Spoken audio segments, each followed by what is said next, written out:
নমস্কার দর্শকবৃন্দ, আমি কৃষ্ণকান্ত সিনহা শিলচর নিউজে আপনাদের সবাইকে স্বাগত জানাই। ইম্পর্টেন্ট গুরুত্বপূর্ণ কয়েকটা খবর নিয়ে আসলাম, সঙ্গে থাকবেন। ভিডিওটা দেখার সঙ্গে সঙ্গে চট করে লাইক কমেন্ট করে শেয়ার করবেন, যাতে সবার কাছে গুরুত্বপূর্ণ খবরটা পৌঁছে যাক। দর্শকবৃন্দ, খবরটা তাড়াতাড়ি সবাইকে পাঠিয়ে দেবেন, যাতে সবাই এই ইনফরমেশনটা পেতে পারে, কারণ ভালো একটা খবর আমি আপনাদেরকে দিয়ে দিচ্ছি। দর্শকবৃন্দ, সবার প্রথমে একটা খবর, কেন্দ্র সরকারের তরফ থেকে একটা বিশেষ একটা প্রকল্পের অ্যানাউন্সমেন্ট করা হয়েছে শুধু দুটি রাজ্যের জন্য। একটা হচ্ছে চণ্ডীগড় এবং আরেকটা হচ্ছে আসাম। আসাম এবং চণ্ডীগড়ের জন্য একটা সুন্দর একটা প্রকল্প এখন থেকে লাগু করবে, মানে করে দিয়েছে অলরেডি, সেটার জন্য অ্যানাউন্সমেন্ট হয়ে গেছে কেন্দ্র সরকারের তরফ থেকে, যে সড়ক দুর্ঘটনাতে যদি কোনো ব্যক্তি আহত হয়, যে কোনো সড়ক দুর্ঘটনার কারণে মোটর ভেহিকেল দিয়ে, যে কোনো ধরনের গাড়ি বাইক হতে পারে, এই রকম সড়ক দুর্ঘটনাতে যদি কোনো ব্যক্তি আহত হয়, তাহলে সেই আহত ব্যক্তিকে হাসপাতালে তো নিয়ে যাওয়া হবে, কিন্তু হাসপাতালে যাওয়ার পরে মানুষের টেনশন থাকে যে আমরা গরিব মানুষ, টাকা নেই, চিকিৎসা কীভাবে করবো, এরকম টেনশন থাকে। তো সেটার জন্য কেন্দ্র সরকারের তরফ থেকে বলে দেওয়া হয়েছে, আয়ুষ্মান ভারত প্রধানমন্ত্রী জন আরোগ্য যোজনার তরফ থেকে সেই ব্যক্তিকে, সেই আহত ব্যক্তিকে, চাহে একজন হতে পারে, মানে প্রতিজনের কথা বলছি আমি দর্শকবৃন্দ, প্রতিজনকে, একজন ব্যক্তির 1.5 লক্ষ টাকার চিকিৎসা ফ্রি। 1.5 লক্ষ টাকার চিকিৎসা ফ্রি মানে 1.5 লক্ষ টাকা, এদিকে আবার 7 দিন, ম্যাক্সিমাম 7 দিন 1.5 লক্ষ টাকা। 7 দিনের ভিতরে যদি 1.5 লক্ষ টাকা হয়, তাহলে সেই 1.5 লক্ষ টাকাটা সেই আয়ুষ্মান ভারত প্রধানমন্ত্রী জন আরোগ্য যোজনার তরফ থেকে সেটা দেওয়া হবে। দর্শকবৃন্দ, বিরাট বড় খবর সমস্ত আসামবাসীর জন্য, দুটি রাজ্যের জন্য এই প্রকল্পটা। একটা হচ্ছে চণ্ডীগড় আর একটা হচ্ছে আসাম। কেন্দ্র সরকার প্রথম ইনিশিয়াল স্টেজে এই দুইটি রাজ্যকে সেই ব্যবস্থাটা দিয়ে দিয়েছেন। একটা জিনিস আপনাদের মনে থাকা দরকার, এটা কিন্তু খুব গুরুত্বপূর্ণ বিষয়। দুটি রাজ্য, একটা চণ্ডীগড় এবং একটা আসাম, প্রথম যে ইনিশিয়াল স্টেজে যেটা দেওয়া হয়েছে, দুটি রাজ্যকে প্রথম টেস্টিং পিরিয়ড বলতে পারেন, সেরকম দেওয়া হয়েছে, কিন্তু আসামকেও চয়েস করা হয়েছে।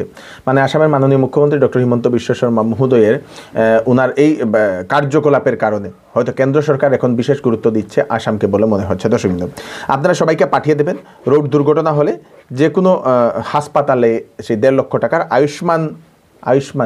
আয়ুষ্মানের তরফ থেকে সেটা ফ্রি থাকবে, চিকিৎসা ফ্রি। দর্শকবৃন্দ, 7 দিনের জন্য খুব ভালো একটা খবর সবার জন্য। দর্শকবৃন্দ, আজকে করিমগঞ্জের পুয়ামারাতে এক গাড়ি, একটি মারুতি সুজুকি এক্সপ্রেসও একটি গাড়ি ওভার স্পিড হয়ে আসার কারণে সেই গাড়িটি শূন্যে উড়ে একটা জলাশয়ে গিয়ে পড়ে যায়। দর্শকবৃন্দ, তারপরে স্থানীয় দুজন ব্যক্তি নাকি সেটা দেখতে পেয়ে সাঁতার কেটে, তার ভিতরে একজন পুরুষ এবং একজন মহিলা ছিল, সেই দুজনকে উদ্ধার করে হাসপাতালে পাঠিয়ে দিয়েছে।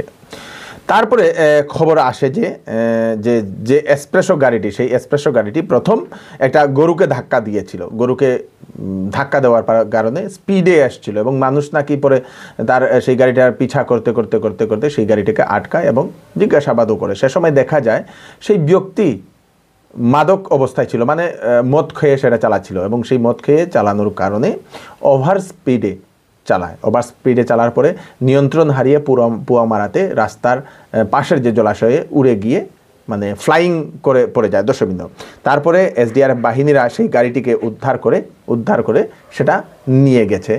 দর্শকবৃন্দ, খুব মানে দুমড়ে মুচড়ে গিয়েছিল সেই গাড়িটি। দর্শকবৃন্দ, এবং যারা দুজন আহত হয়েছিলেন ওনাদের কন্ডিশন এখনও জানা যায়নি, কীরকম কন্ডিশনে ওনারা আছেন। ভারতবর্ষের বিভিন্ন রাজ্যতে আয়ুষ্মান কার্ডে প্রাইভেট হাসপাতালেও চিকিৎসা করা হয়, কিন্তু আসামে সেটা কিছু চিকিৎসা, মানে ক্রিটিক্যাল চিকিৎসার জন্য শুধু প্রাইভেট হাসপাতাল, সাধারণ চিকিৎসার জন্য গভর্নমেন্ট হসপিটাল করে দেওয়া হয়েছে। কেন সেই ডিফারেন্সিয়েটটা, কেন অন্যান্য রাজ্যর থেকে আমাদের আসামে আলাদা, এরকমই একটা প্রশ্ন AIUDF এর তরফ থেকে সেটা তোলা হয়েছে। ওনারা বলছেন যে সরকারি হাসপাতালে যে সুবিধা, সেই সুবিধাগুলো একটু ভালো থাকে না। একজন মানুষের একটা টেস্ট করাতে গিয়ে অনেক লম্বা লাইন ধরতে হয়, সিটি স্ক্যান করতে গিয়ে অনেক লম্বা লাইন ধরতে হয়, হয়তো কয়েকদিন পরেও হয়, এরকম দেখা যায়। অনেকগুলো টেস্টে 5 দিন 7 দিন পর্যন্ত সময় লাগে বলে এরকম ওনারা অভিযোগ করেছেন, এবং সরকারের কাছে ওনারা রিকোয়েস্ট করেছেন যে যাতে আয়ুষ্মান কার্ডের যে চিকিৎসার সুবিধাটা, সেই সুবিধাটা প্রাইভেট হাসপাতালে সব ধরনের চিকিৎসাও যাতে হোক। তার জন্য আগের যে সরকার সিদ্ধান্ত নিয়েছিল যে ক্রিটিক্যাল ডিজিজেই প্রাইভেটে হবে এবং নর্মাল ডিজিজগুলো সরকারি হবে, সেটা না করে আগের মতো যে সিস্টেম, সেই সিস্টেম বা অন্যান্য রাজ্যতে যে সিস্টেমটা চলছে সেই সিস্টেমে করে দেওয়ার জন্য AIUDF এর তরফ থেকে সেটা সরকারের কাছে আহ্বান জানানো হয়েছে। দর্শকবৃন্দ, আপনারা কি চাইছেন? আপনারা যারা সাধারণ নাগরিক, আপনারা কি চাইছেন? এরকম কি করে দেওয়া দরকার, না সরকার বলছে যে সাধারণ ট্রিটমেন্ট হলেই আপনার আয়ুষ্মান কার্ড নিয়ে সরকারি হাসপাতালে করবেন, ক্রিটিক্যাল হলে প্রাইভেট হাসপাতালে যাবেন, এটা হলে ঠিক? আপনারা আপনাদের মতামত নিশ্চয়ই প্রকাশ করবেন। দর্শকবৃন্দ, সেল সেল সেল, এবার চৌধুরী টেক্সটাইল আপনাদের দিচ্ছে কাপড়ে আপ টু 60% ডিসকাউন্ট। বিবাহের কাপড়ের উপর থাকছে বিশেষ অফার, সঙ্গে আছে আকর্ষণীয় গিফট। বাচ্চাদের কাপড়েও থাকছে আকর্ষণীয় অফার আপনাদের জন্য। তাই এইবার কাপড় কেনাকাটার জন্য চলে আসুন চৌধুরী টেক্সটাইল, ফাটক বাজার, গলি নম্বর 2, শিলচর। ওয়েডিং সিজন উপলক্ষে শ্যামসুন্দর জুয়েলার্স আপনাদের জন্য নিয়ে এলো নিত্য নতুন ডিজাইনের হলমার্কযুক্ত গহনার বিশাল সম্ভার। সঙ্গে পাচ্ছেন গহনার মজুরিতে 50% পর্যন্ত ছাড়। এছাড়া এখানে আছে পুরাতন সোনার বদলে নতুন গহনা নেওয়ার বিশেষ সুযোগ। তাই দেরি না করে তাড়াতাড়ি চলে আসুন শ্যামসুন্দর জুয়েলার্সে। Shyamsundar jewellers, central road, Silchar. মোবাইলে গেম খেলতে না দেওয়ার কারণে রাগ করে বাড়ি থেকে পালিয়ে যায় কিশোর। মায়ের কাতর আবেদন, সেই কিশোরকে যদি কোথাও দেখতে পান তাহলে ওনাদেরকে খবর দেওয়ার জন্য। শুনে নিন কি বলছে সেই মা। আমার ছেলের নাম সোমলাল দাস, আর বাড়ি হলো তারাপুর টিভি সেন্টার। পড়াশোনা করে না দিকে আমি তারে মোবাইল দিয়া গেম খেললে বেশি, আমি 2-3 চোর দিছি, দিয়া মোবাইলটা ভাঙি লাগছি। ভাঙার পরে ওখান থেকে কই গেছি ভাই না, কতদিন থেকে 12 দিন থেকে আসতে বিচার বুঝাইতেছে। আমার সমস্যা হয় দুটো, আমার ছেলেরে পাইলো, আমার পাইলো।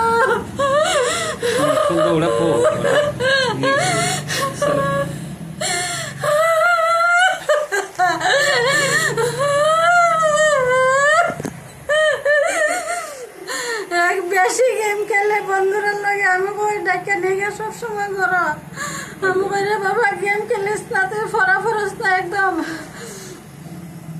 ওখানে মোবাইল কতদিন হয়েছে ছেলেটা? 12 দিন থেকে আজকে পূজায় ভাই না। ওখানে কিটা করতাম, বয়স 15-16 লইব। সব আত্মীয় স্বজন বাড়িতে খবর করছো? সবের বাড়িতে খবর কইরা দিতেছি, পাইছে না এখন? কেউ খবর করিয়া পাইলে তোমার জানাইতো না নি? আচ্ছা ঠিক আছে। করিমগঞ্জ পুলিশ স্টেশনে বাইক এবং স্কুটি এবং কারের নিলাম চলবে 16 অগাস্টে। করিমগঞ্জ পুলিশ বিভিন্ন কেসে যে জব্দ করা যে বাইক, অটো, স্কুটি, কার এইগুলার নিলামই করবে 16 অগাস্টে। তো আপনারা সেই যদি কিনতে চান বাইক, পুরনো বাইক কিনে সেটা একটু বানিয়ে সেটা চালাতে চান, বা অটো বা কার যদি কিনতে চান বা স্কুটি কিনতে চান, করিমগঞ্জ পুলিশের সঙ্গে আপনারা একবার যোগাযোগ করে নিন। 16 অগাস্টে সেখানে নিলাম হবে বলে সেটা সেই নিউজ মহলে সেটা দেখানো হচ্ছে। দর্শকবৃন্দ, কাছাড় জেলার বিশিষ্ট চিত্র সাংবাদিক, ফটো জার্নালিস্ট সুদীপ সিং মহোদয়, উনি বিগত কয়েকদিন ধরে অসুস্থ হয়ে একটি বেসরকারি হাসপাতালে উনি চিকিৎসাধীন। এখন ওনার বিগত বৃহস্পতিবার নাকি একটা মিনি স্ট্রোক হয়েছিল, সঙ্গে ওনার হাই ব্লাড সুগার এবং শ্বাসকষ্টেরও রোগ আছে। সেই কারণেই ওনাকে সেই একটি বেসরকারি হাসপাতালে ভর্তি করা হয়েছে। এখন পরিস্থিতি স্থিতিশীল বলে সেটা জানা গেছে, এবং আমরা ওনার অতিসত্বর সেই সুস্থতার কামনা করছি। আসামের সরকারি চিকিৎসালয়গুলোতে 160টা পরীক্ষার মাসুল বৃদ্ধি করা হয়েছে। সরকারি চিকিৎসালয়গুলোতে 160টা পরীক্ষার মাসুল সেটা বৃদ্ধি করা হয়েছে। তারপরে বায়োকেমিস্ট্রির বিভিন্ন পরীক্ষা, সেই পরীক্ষার মাসুলও বৃদ্ধি করা হয়েছে। এদিকে সরকার বলছে যে এই টাকাগুলো সাধারণ মানুষ দিচ্ছে না, কারণ সাধারণ মানুষের কাছে তো আয়ুষ্মান কার্ড আছে, সেজন্য তাদের তো ফ্রি হচ্ছে। কিন্তু সেই টাকাটা আসাম সরকার, মুখ্যমন্ত্রী বলে দিয়েছেন সেই টাকাটা আমরা কেন্দ্র সরকার থেকে নিয়ে আসছি, সেটা সাধারণ মানুষকে দিতে লাগছে না, কারণ ওনাদের আয়ুষ্মান কার্ড আছে, সেই জন্যই বলে মুখ্যমন্ত্রী সেরকম একটা মন্তব্য করেছেন। দর্শকবৃন্দ, আজকে কাঠিগড়া সার্কেল অফিসের আরেকটা ভিডিও দেখা গেল একজন কানুঙ্গকে সেই টাকা সংগ্রহ করতে, টাকা নিতে, দর্শকবৃন্দ, একজন ব্যক্তির কাছ থেকে ল্যান্ডের কোনো কাজের জন্য টাকা সংগ্রহ করতে। কয়েকদিন আগে সেখানে লাটমণ্ডল, সেই শাহাদত হোসেন, উনার সেই টাকা নেওয়ার ভিডিও একটা ভাইরাল হয়ে পড়েছিল। আজকে আবার এরকম একটা আসে, সেখানের একজন কানুঙ্গ মনোজ অধিকারী, সেই মনোজ অধিকারী একজন ব্যক্তির কাছ থেকে টাকা নেওয়ার সময় ক্যামেরাতে বন্দী হয়ে পড়ে। সেটা বিভিন্ন নিউজ মহলে এবং সোশ্যাল মিডিয়াতে সেটা ভাইরাল হয়ে পড়ে। দর্শকবৃন্দ, এই হচ্ছে আজকে স্পেশাল আপডেট আপনারা তাড়াতাড়ির জন্য সাথে সবাইকে পাঠিয়ে দেবেন, যাতে সবার কাছে পৌঁছে যাক। আপনাদের কোনো কিছু মতামত থাকলে আমাদেরকে নিশ্চয়ই জানাবেন। আমি কৃষ্ণকান্ত সিনহা আবার নতুন আরেকটা ফ্রেশ আপডেট নিয়ে আবার আপনাদের সবার সামনে ফিরে আসবো। ততক্ষণ আপনারা সুস্থ থাকবেন, সেফ থাকবেন। ধন্যবাদ।